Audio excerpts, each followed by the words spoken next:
Yo, what is going on, everybody? Shri Kanase here. So $500,000 dropshipping case study, and that too within 5 months. Now, the year of 2020 has been a very strange year, especially because of what's going on in the world right now. And with so many businesses getting affected directly, because a lot of people do believe that because of what's going on in the world right now, people really wouldn't want to be wasting their money. Many people in business actually thought that this is not the right time to get into business, or this is the perfect time to stop trying if they were trying to do dropshipping. So this video is really going to be a big eye-opener for a lot of those people who thought that in 2020 you really can't dropship anymore, because this specific case study is done on a drop shipping store, meaning this is 100% drop ship. I literally had no inventory that I was shipping out from a US warehouse or my own house for that matter. But I don't want to waste any more time. Let's jump right into this case study and find out exactly how I was able to do it. So before actually going into the actual strategies and everything I did for this specific store, I want to go ahead and take you guys over to order metrics for this specific store and show you the real numbers, because I personally believe in transparency and I want to be always transparent with you guys. And just for that, if you do just gently tap that like button down below, I'll really appreciate it. But coming on to specific order metrics, as you guys can see, currently I have chosen January 1st of 2020 to June 30th, and to kind of show that this is real, I'm going to go ahead and refresh this page for you guys, so you guys can definitely see that this is specifically real. So as you can see, from June 17th to July 1st, this specific store has done roughly $35,000. But if we go ahead and go back to specifically January 1st and then go back to June 30th, we can see that this specific store within that time frame has done roughly $517,595 with a cost of goods of roughly $300,000. But what I want to show you guys is the overall net profit without yet calculating the ad spend. So as you can see, roughly we can see that around $200,000, maybe even $195,000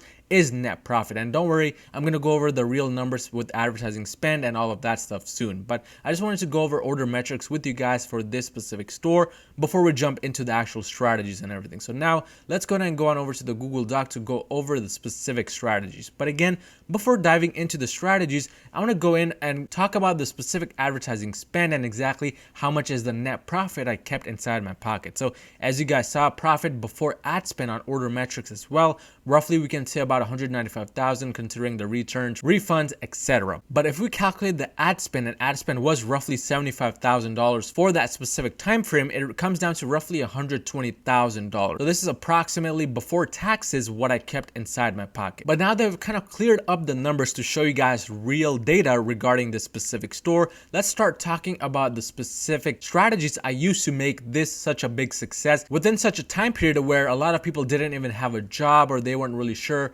where their business was going. So let's start off by talking about advertising. Exactly where was I spending my money the most? So 98% of my advertising spend, basically almost all of that $75,000, was going towards Google ads. And I'm going to be talking more about the strategies I use for each of these advertising platforms. But for Google ads, I was using both shopping ads as well as search ads. And now I have a lot of videos on Google ads on my channel, which you can check out. I'll leave some links in the description below. But 0.5% of sales actually came from Bing ads. And I'm no real expert with Bing ads as of yet, which is why I haven't really made any videos on that. But 0.5% of $500,000 is still a lot of money. And in my opinion, Bing ads is very unsaturated and the perfect platform to be trying out in 2020 and onwards. But 1.5%, meaning the rest of the sales, came from Facebook retargeting. Now, I did use some Facebook ads to test new products, but overall it wasn't such a big success because majority of the success was coming from Google as well as Bing, and also via Facebook ads retargeting. So I was spending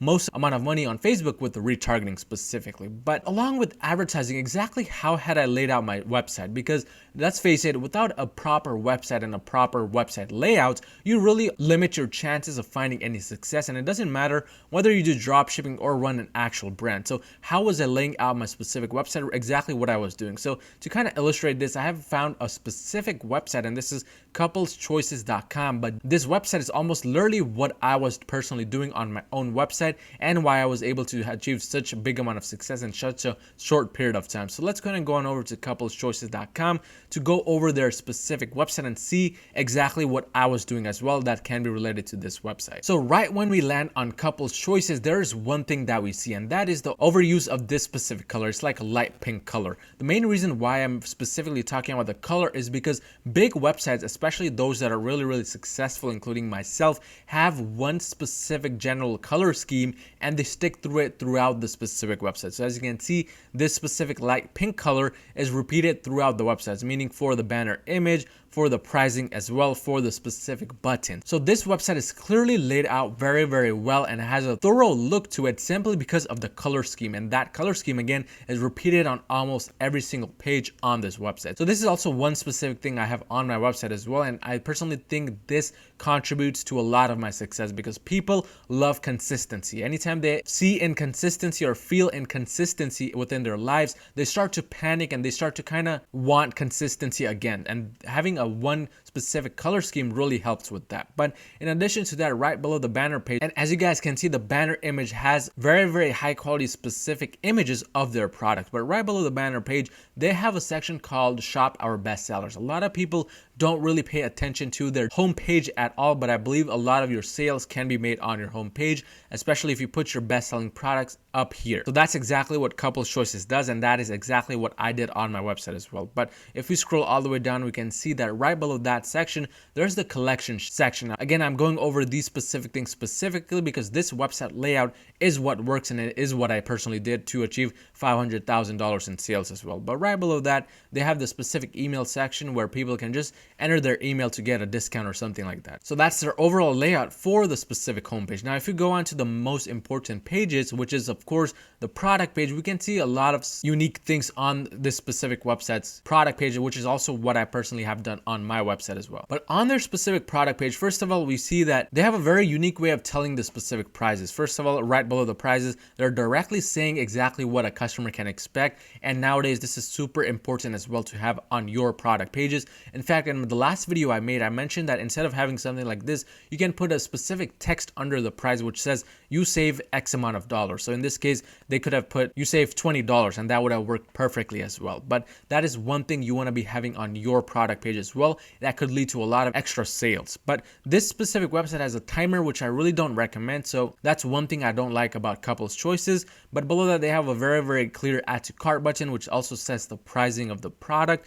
And they have a checkout trust badge right below that. Now, the main reason why I would personally have a checkout badge like this is simply because this looks very professional and it really matches with their overall color scheme. A lot of specific dropshipping stores nowadays have those big checkout trust badges where it really doesn't match anything on their website and it just looks very unprofessional. So if you have something like that, I highly recommend you just get rid of that and have no trust badge at all. But if you can find a specific trust badge like Couples Choices did, which can actually kind of blend in and make everything look 10 times more professional, you should definitely have that. And I personally do have a trust badge on my own website as well, but it's not something like this.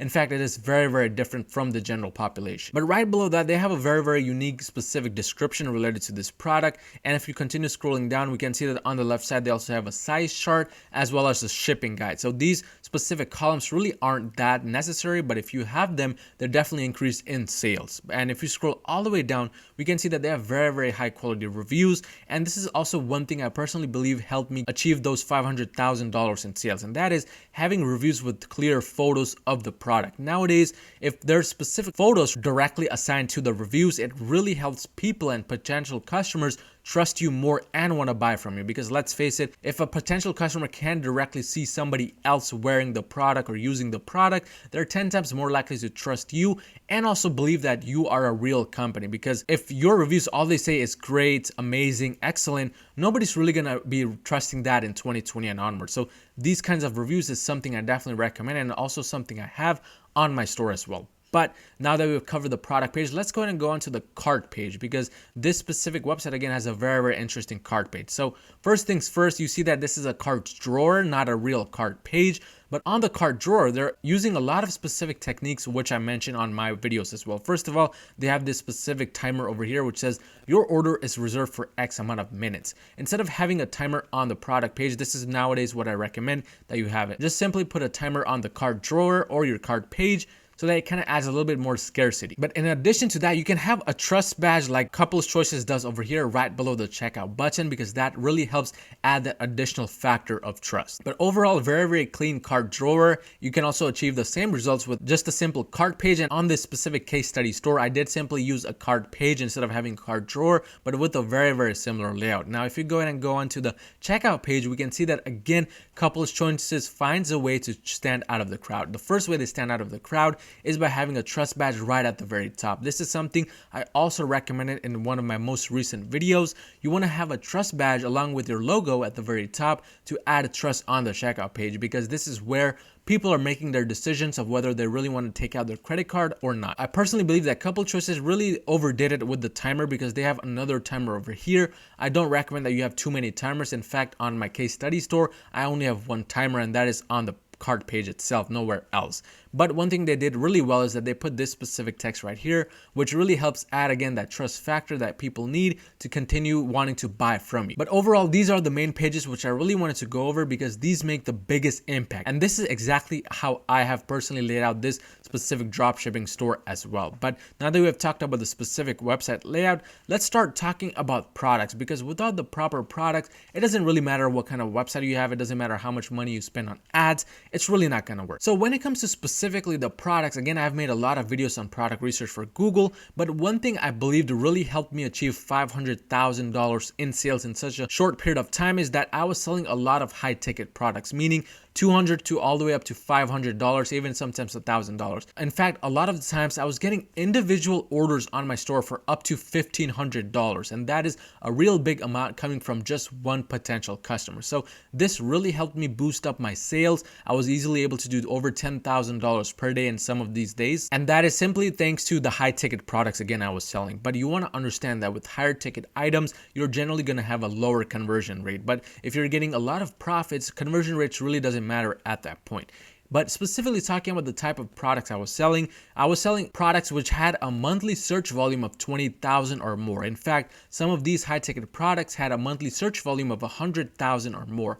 I personally believe that if you can find products with more than simply 20,000 monthly searches, it's really going to be beneficial for you in the long term when it comes to finding consistent sales. In fact, anything above 100,000 is really where you can scale all the way to those 4-figure and 5-figure days with individual products, especially just with Google Ads. But in addition to this having that specific volume per month, I was also looking for products which were in an upward trend, or at least consistent trend. I did not want anything that was just going down or dipping down during this month, because that meant that less and less people were searching each day, and overall buying intent was very low for this product. In addition, I was making sure that my profit margins were roughly $15 to $20. Now with Google Ads, you can generally expect lower profit margins, because it's not like Facebook where people just directly go onto your product page and then make the decision then and there whether they want to buy from you or not. With Google Ads or Google Shopping Ads in general, people do a lot more research, so you really have to be competitive when it comes to the pricing. Again, you can check out some of my videos on how to price products with Google and stuff like that. But generally, I was aiming for finding those products which had low competition, meaning lower than 7 total competitors for my product. One thing I personally believe is that if there is zero competition, that could be a 6-figure golden winning product for you, because some of these high-ticket products I found, a lot of dropshippers had never even imagined of selling those products because they were so costly on AliExpress, which is why I went in and I was the only competitor there in the market, which is why I was able to capture so much of the market and get so many sales for that given product. So having less amount of competitors really helps. But along with having proper products, I was making sure that my ad strategies were the right ones as well. So when it comes to ad strategies, specifically for Google Ads, I had 2 main campaigns running, specifically 2 general testing campaigns, which were testing all of the products on my store. So these specific testing campaigns, one campaign was a high bid campaign, meaning around 50-cent bid. One campaign was a low bid campaign, meaning around 10-cent bid. The main reason why I have 2 different testing campaigns is because I want my main testing campaign, meaning the high bid campaign,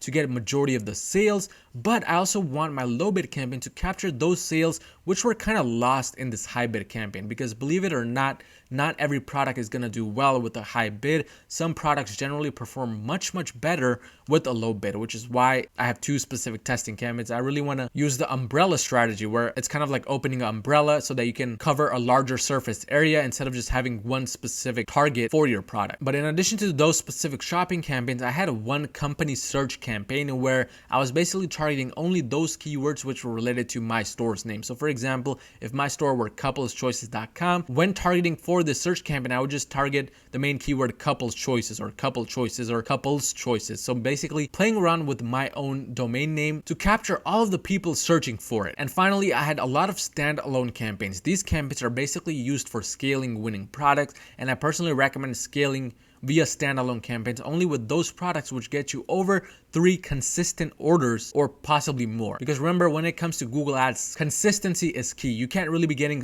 one sale in the beginning of the month and then another in the middle of the month and then one final one at the end and consider scaling that product, because that will most likely not work out. You want some kind of consistency with the sales. But with specifically Google Ads, when it comes to increasing the bids or increasing the budgets, I was doing it based on return on ad spend every 7 days. There were a lot of the days where I was making consistent changes with my Google Ads, and that led to no good because I was consistently seeing a lot of fluctuations with my results. So what I have started to do is I've started to wait up to 7 days, sometimes even 14 days before making any changes. And I highly recommend you do the same if you do run Google Ads. But in addition to that, I was doing SEO techniques with my products as well as feed optimization. Again, I'm not really going to go over these as I've made tons of videos on them already, but proper SEO techniques include having main winning keywords repeated several times within your descriptions and titles, getting rid of the bad keywords, and also excluding keywords within your campaigns. For feed optimization, I recommend choosing a Google product category because that makes Google's life easier to find the audience that's directly related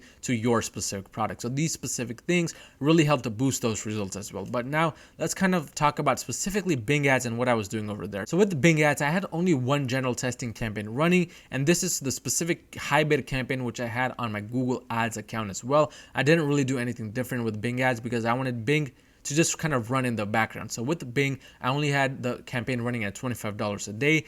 Didn't really do much except exclude products, exclude the bad keywords, etc. But with Facebook ads specifically, as I mentioned already, I was mostly doing retargeting, some cold traffic interests here and there, but 99% retargeting only. And with retargeting, I had several different audiences running. So I had one for 3-day, another one for 5 days, 7-day, 14-day, 30-day, and these were the main ones I was running. And each specific audience had its own ad set. So for those people that viewed content or added to cart but no purchase, I would have these specific 5 ad sets for that specific audience. And then for those specific people that added to cart but didn't purchase, I would have 5 more with these specific time periods. So in total, I had 10 different retargeting ad sets running at $5 a day, and a lot of the sales did come from retargeting as well. So as you guys can see, I was using 3 different platforms to really get my audience onto the specific store. And because I had such a large reach to my audience, I was literally just targeting them via Google, reaching out to them via Facebook, and then kind of getting to them on Bing as well. So because of this, a lot of people were coming back to my store to purchase several times, and this led to, of course, the $500,000 in sales. But that is the overall case study for this specific dropshipping store. If you found any type of value in this video, smash that like button and smash that subscribe button, and I'll see you guys next time.